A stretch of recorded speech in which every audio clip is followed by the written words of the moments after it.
Picture Thanksgiving, a gigantic turkey sitting in the middle of the table. Mashed potatoes, gravy, stuffing, cranberry sauce, candied yams with marshmallows browned to perfection on the top, pickles, green bean casserole with Durkee's French fried onions over them. Keep going. All kinds of marvelous things. And your family sits down to this wonderful celebratory meal together. And it's awesome. Everybody's talking. For a while, you don't hear much noise except the clattering of forks. And oh my goodness, it's astounding. There is nothing quite like sharing a meal with your family. Today, we're going to talk about food and your family. I always find it hilarious when people from various cultures get together. And so they have the joy and the sometimes frustration of exploring all these new things that people eat. Like, wow, we've never had that before. And I don't know what I think about that. And that's pretty interesting. And what do you do with that thing? I have a Thai friend and I'm not fond of squid. So calamari is not my favorite, but that's really a treat to them. The point being that food is very meaningful for most of us, and it is a big thing to have our family come together around a meal. I love to cook. I was a chef when I was young. For me to sit down to a meal with my family is awesome. I still love it. With my sons, with my grandsons, even with friends. There's just nothing quite like it. There's something really wonderful about sharing food with our family. So, my challenge question for you today is how do you and your family do with food? I know a family, and they're really a sweet family. Please understand this. I love this family, but they almost never eat together. They're on the run and they grab something at McDonald's and they're shoving something down their throat in the car. And this mom, whom I mentored for a while, told me that it was amazing if their family ate together once or twice a month. Whoa, I was appalled. I said, wow, this is horrible because there is absolute irrefutable empirical data that shows that families who don't sit down and eat together lack a certain cohesiveness. Her family is getting older, her children, and I see the evidence of what I tried to explain to her 8 or 9 years ago. Sure enough, they are not as cohesive as she wants them to be. And I think that one of the elements of that is how seldom they would take the time to sit down and have a meal together. If you're too busy to have 2 or 3 meals together a week, you are too busy. I'm not joking when I say this to you. Knock it off. Change something. It's really crucial that your entire family sit and share a meal at least 3 to 4 times a week, preferably every day. But I'm a realist, so I'm going to tell you 3 to 4 times a week. I don't care if you get takeout out because you're a lousy cook. It's okay with me if you use one of the multiple possibilities of food services that'll send you boxes of stuff and it's already cut and prepped and you just got to make it. I don't care, but sit and have a meal with your family. Devote that time because it is in that time that life is shared and events and moments and possibilities and dreams. There's just so much that goes on centered around a meal. You need to make it a big deal. Now, I'm going to invite you about this one, and that is prepare food together. One of the great things that I love about going once or twice a year now on vacation with my son and my grandsons is that we cook together, and it's very fun.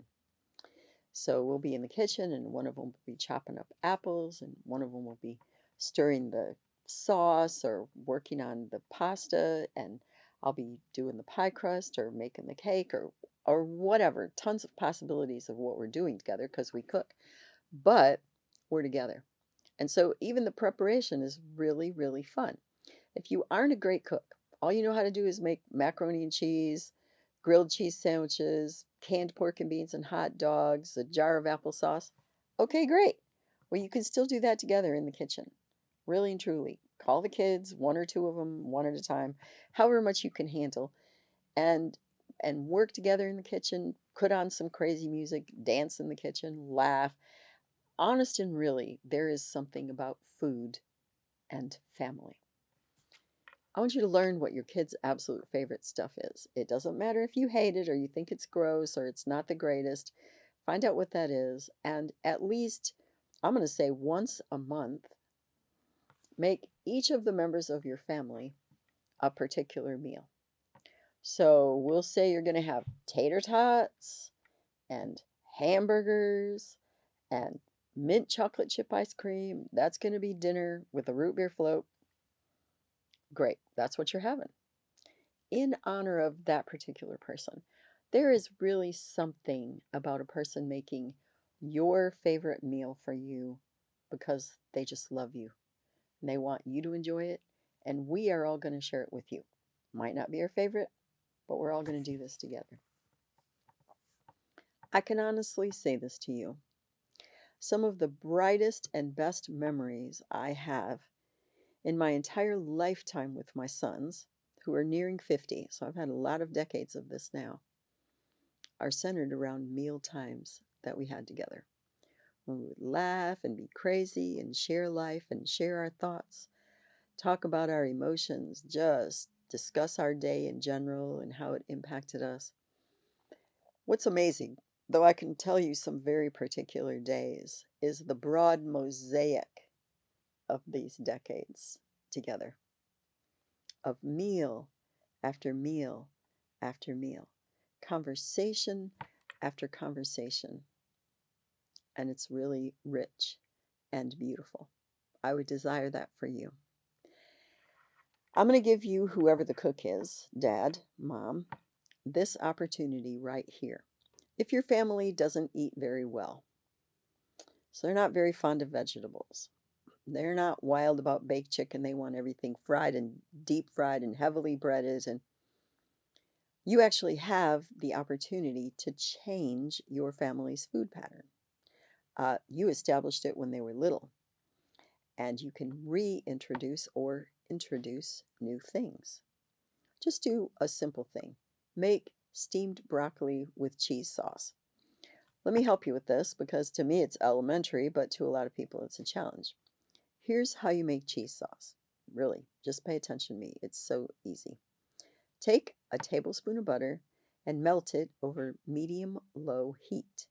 As soon as it's melted, put in 1 to 2 tablespoons of flour. Stir them together so it becomes like a paste. Then take either half of a cup of cream or 3/4 of a cup of milk and put it in there and keep stirring it till it gets a little bit thick. Then take half to, if you love cheese like me, an entire cup of grated cheese. I love extra sharp cheddar, but if you want to start off gentle, you can go with Colby Jack. You can even go with Swiss. You can go with mild cheddar. Put it in there and let it melt. It should be pretty thick, really yummy and cheesy. You can put that on broccoli, cauliflower. Very truthfully, I know people who put it on their baked potatoes. But you make cheese sauce and they learn to eat some things they might not have loved so well before. Then, honestly, in a very short period of time, you can give them less cheese sauce and more vegetable. They will learn to develop a taste for different things. All of us don't like something. I still hate Brussels sprouts. I've hated them since I was a kid.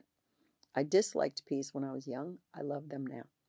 You need to keep giving your children possibilities. Let them see what they like. I didn't like beets when I was young. I do like beets now, but I particularly love sweet and sour beets. Okay, so look them up online because I'm not going to go into another whole recipe with you. But the facts are this: food and family. That is a marriage made in heaven. I want to invite you today to cook with your family, eat with your family, make it a family goal, a principle that you're going to follow, that your family is going to eat together, share a meal together, not in front of a TV set on a TV tray. I mean, sit around a table, eat and share a meal together at least 2 or 3 times a week. minimum, and you're going to develop that great, beautiful memory in your mind and in your children's minds about all the fun that you all had together as you shared a meal with one another. My challenge question for you today is food and feasting together a priority in our house? If it isn't, please start today. It's been really good to share with you today. I was tempted to just like get a sandwich and take a big bite and share it with you, but I think that sharing our hearts together is another kind of feast. And so I thank you for spending this time with me today. You may find additional information on our paintabeautifulpicture.com website. Additionally, you may watch me on Rumble, and you may also listen to a podcast on Buzzsprout or Spreaker, all under the name Paint a Beautiful Picture. If you like this video, please give me a thumbs up. You may subscribe, and if you are interested in receiving notifications, please hit the notifications button.